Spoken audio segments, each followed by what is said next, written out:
রেজাউল বন্ধু, বিরিয়ানি রিভিউ দাও, কেমন লাগতেছে তোমার কাছে? আসলে ধন্যবাদ বন্ধু ইসমাইল হোসেন আলামিন, এত রাত্রে জোর করে আই না এটা ওইটা খাওয়াই দেওয়ার জন্য। এখন রাত কয়টা বাজতেছে বন্ধু? এখন রাত্র 2টা কাল আমরা বিরিয়ানি খেতেছি সবাই।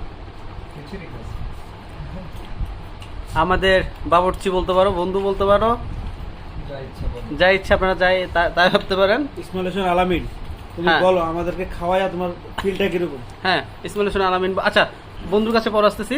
রাজীব বন্ধু, তোমার কাছে কেমন লাগতেছে?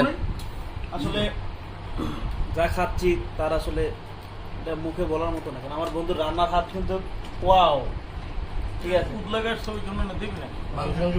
ভাইয়া আপনার কেমন লাগতেছে? ধন্যবাদ।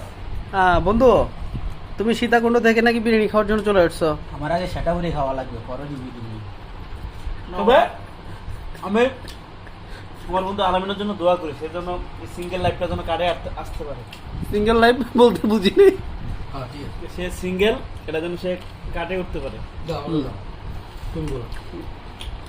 আমি বিরিয়ানি দিই না, চলে না।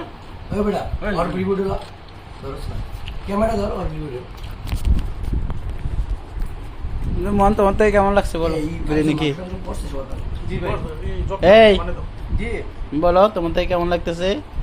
জাস্ট এক কথায় আমি বলবো ওয়াও।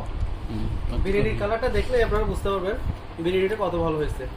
তো সেটাতে আপনারা টেস্ট করতে পারছেন না, আমি টেস্ট করে বলতেছি যথেষ্ট পরিমাণ ভালো হয়েছে। আর বন্ধুরা একসাথে রান্না করলে সেটা যেমন হতে হবে সেটা ফার্স্ট ক্লাস। তবে আমার বন্ধু তুই বুঝতে পারছিস? আমার বন্ধুর কিন্তু রিভিউ ভালো হয়েছে।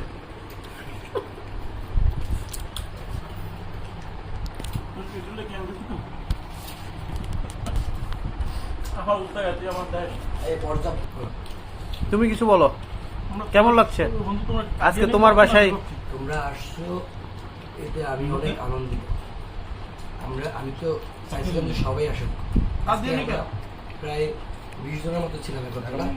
হ্যাঁ, আর বিশেষ করে আমি বলতে চাচ্ছি আমরা কক্সবাজার আমি জল এখন আমরা যেতে পারিনি, তারপরে তোমাদের প্রতি দোয়া রইল, তোমাদের এরকম প্রোগ্রাম বারবার হোক।